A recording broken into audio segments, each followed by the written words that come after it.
Welcome to the deep dive. Today, we're getting into a topic that really touches all of us, navigating human connection, in the world we live in now. And for this, we're drawing on insights from the first 3 episodes of a YouTube channel called WTF 2025. Right. And their whole mission, it's building bridges of respect, one conversation at a time. Which sounds great, doesn't it? They seem focused on, well, meaningful talks, but also real solutions for how things are today. So fast-paced, so tech-heavy. Exactly. And the people behind it are quite impressive. You've got Angela Heise. She's a leadership and human skills expert, a Fulbright scholar, too. Then Dr. Christiaan Willems. He helps people get comfortable, confident on camera, online, that kind of thing. Important skills these days. Definitely. And Alan Stevens, an international profiling and communication specialist, known for things like rapid trait profiling and the hashtag #WeTogether initiative. Okay, so quite the lineup. Let's unpack this then. What makes their look at modern communication so critical right now? Well, what's fascinating here is how they really seem to tap into challenges we're all sort of feeling.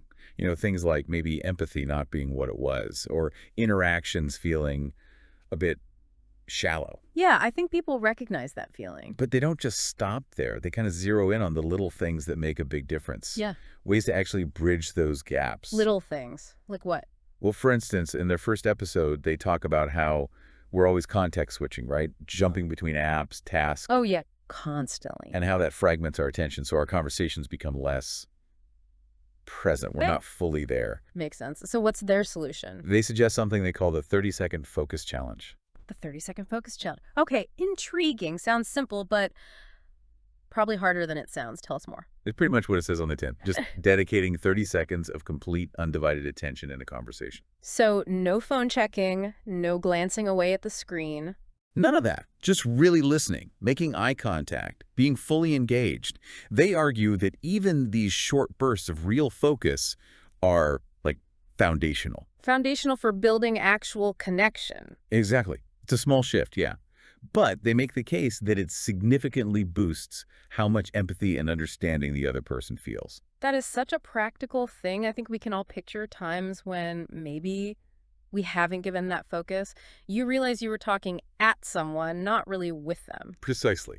Did they offer up other kinds of techniques for maybe tricky situations at work? Or even with family? Oh, absolutely. Okay. In the second episode, they get into this idea of framing for success, particularly for difficult conversations. Framing for success. Yeah. Okay. How does that work? So instead of just launching into a complaint or criticism, the idea is to start by acknowledging maybe a shared goal or something positive about the relationship or the other person's intent. Ah, so soften the entry. Kind of. For example, rather than saying, you always interrupt me, which immediately puts someone on the defensive. Right, gets their back up. Yeah.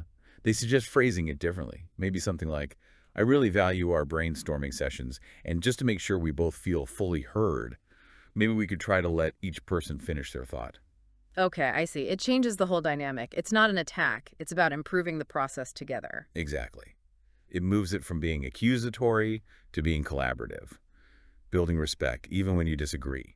That feels like, well, a potential game changer for a lot of everyday friction points. It seems like they're really trying to give people a toolkit.